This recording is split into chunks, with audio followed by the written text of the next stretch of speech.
Assalamualaikum warahmatullahi wabarakatuh. Dalam pertemuan kali ini, kelompok kami akan menjelaskan materi tentang proses kolonialisme dan imperialisme bangsa Barat di India. Sebelum lanjut masuk ke materi, izinkan saya untuk memperkenalkan anggota dari kelompok 3, yakni yang pertama ada saya sendiri, Arif Wijianti, yang kedua ada Riyadatul Badiah, yang ketiga ada Wardatul Firdausi, yang keempat ada Mai Dwi Astutik, dan yang kelima ada Kristina Lema. Langsung saja kita masuk ke pembahasan yang pertama. Yang pertama yakni masa penjajahan Inggris. EIC dinyatakan bangkrut karena terjadinya skandal dan kekeliruan administrasi keuangan. Setelah kembalinya Clive menjadi gubernur di Benggala, mereka melakukan pengembangan ke arah penanaman kekuasaan pemerintah penjajahan Inggris. Mereka bukan hanya membuka kantor dagang, melainkan sudah melakukan praktek imperialisme. Ciri-ciri dari pemerintahan mereka yakni penindasan manusia atas manusia dan pecah dan kuasai. Proses penjajahan Inggris di India. Pada tahun 1600, jumlah usahawan bangsa Inggris mendirikan perusahaan dengan nama English East India Company atau EEIC, didirikan di London untuk mengatur usaha dagang mereka di India. Pada tahun 1702, EEIC dilebur ke dalam sebuah gabungan usaha dagang itu menjadi United EIC. Kewenangan EIC tidak sekedar menjalankan kegiatan dagang, melainkan juga melaksanakan kepentingan pemerintah Inggris, yaitu melaksanakan pemerintahan kolonial di India. Penghasilan EIC dimanfaatkan untuk meningkatkan kegiatan dagang antar negara. Berbeda dengan EIC yang berstatus otonom, VSI sebagai institusi dagang merupakan instrumen pemerintah dalam menentukan arah kebijakan maupun pendanaan. Untuk selanjutnya, saya akan menjelaskan mengenai perlawanan di daerah-daerah. Hastings mulai menekan untuk mengatasi agresivitas para depos lokal atau nama yang diberikan Inggris terhadap etnik atau komunitas yang mau bekerja sama dengan Inggris. Sebagai akibatnya, sering terjadi masalah perbatasan di kawasan barat daya, berupa kerusuhan internal, pembangkangan terhadap kebijakan pemerintah kolonial.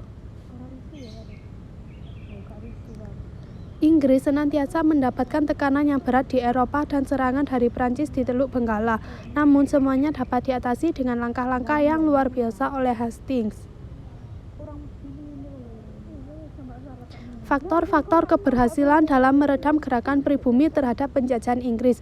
Yang pertama, keberhasilan dapat tercapai karena tindakan keras yang dilakukan Gubernur Jenderal Lord Cornwallis pada tahun 1786 sampai 1798. Faktor kedua adalah kematian Tipu Sultan pada 1799. Gerakan perlawanan bersenjata akan mudah dipadamkan manakala pemimpin mereka berhasil ditaklukkan. Integrasi di bawah penjajahan. Gerakan Hastings mendapat tambahan tanah jajahan, berhasil mencapai batas pantai timur dan melintas kawasan semenanjung paling selatan. Pengaruh Prancis dalam istana Nizam berhasil dilenyapkan. Hubungan dengan Mysore Hindu dapat diperbaiki, sementara Baji Rawai dari Peshwa akhirnya meminta perlindungan dalam persaingannya dengan Holkar.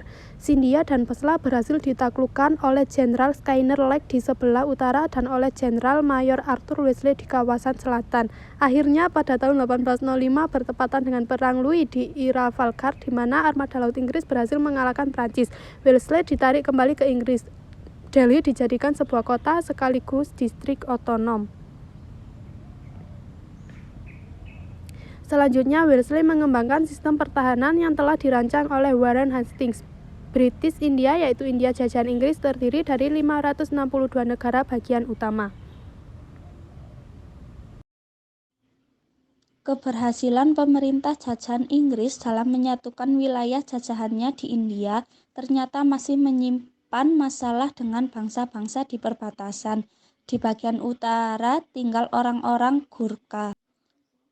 Di sebelah barat berkembang kerajaan Seth dengan rajanya Ranjit Singh tahun 1780 sampai 1839.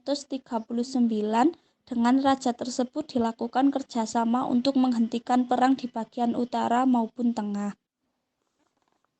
Bangsa Burma di perbatasan timur dengan kawasan Assam hingga Arakan dengan agresif melakukan provokasi sehingga terjadi Perang Burma I tahun 1824 sampai 1826.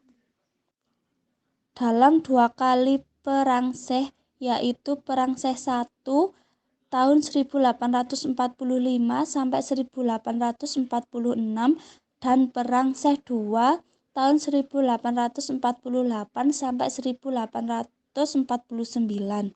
Mereka telah berhasil melintasi Sungai Sutlej memasuki daerah proteksi Inggris. Reformasi dan resolusi perubahan pelayanan yang beralih ke bidang administrasi pemerintahan karena tidak ada lagi sistem monopoli yang harus dipertanggungjawabkan pada pemerintah dan parlemen. Parlemen Inggris mengambil keputusan untuk menghentikan kegiatan EIC dalam bidang perdagangan pada tahun 1834. 2 tahun kemudian, 1836 sampai 1842, berdirilah EAC dalam gaya baru yang dipimpin oleh Lord Auckland. Beberapa program yang dilancarkan oleh Dalhousie seperti 1. Pembangunan dalam bidang transportasi, 2. Pembangunan dalam bidang pendidikan, 3. Pembangunan dalam bidang irigasi. Pemberontakan Sepoy. Pemberontakan ini diawali di daerah Kulkutta, kemudian berkembang di Bangala, Oud, Meerut, Lucknow dan Delhi dengan adanya desas-desus yang mengatakan tentara Sepoy harus menggigit sebuah senapan jenis baru yang sudah diolesi lemak babi dan sapi. John Lawrence sebagai komandan di Panjab melakukan tindakan-tindakan untuk meredam aksi pemberontakan, dan pemberontakan ini berhasil dipadamkan selama 4 bulan. Selama dampak dari pemberontakan ini adalah Parlemen Inggris mengambil alih kepemilikan India dari tangan EIC. Era Victoria dalam sejarah Britania Raya adalah periode pemerintahan Ratu Victoria dari 20 Juni 1837 sampai kematiannya pada 22 Januari 1901. Era ini ditandai oleh periode panjang perdamaian, kemakmuran, kejayaan Britania di kancah internasional, dan tingginya rasa percaya diri nasional warga Britania. Peristiwa politik penting selama periode ini termasuk penghapusan dari perbudakan di kerajaan Inggris, perluasan waralaba, aktivisme politik kelas pekerja, kebangkitan liberalisme sebagai ideologi politik yang dominan. Inggris membentuk kekaisaran membentuk Inggris, dan koloni membentuk satu sama lain. Antara 1820 dan 1870 kekaisaran tumbuh, bergeser orientasinya ke timur, dan meningkatkan jumlah orang bukan kulit putih yang dikendalikannya.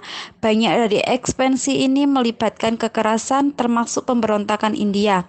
India menjadi pusat status dan kekayaan kekaisaran. Dari tahun 1870 hingga 1914, ekspansi terus berlanjut. Pada periode ini dimulainya gerakan anti-kolonial yang menuntut kebebasan dari dominasi Inggris di India di tempat lain. Di toko besi ada kayu tertata rapi, kayu dilem sangat melekat. Beginilah presentasi materi kami, silakan ambil yang bermanfaat. Untuk kurang dan lebihnya mohon maaf. Sekian dari kelompok kami. Wassalamualaikum warahmatullahi wabarakatuh.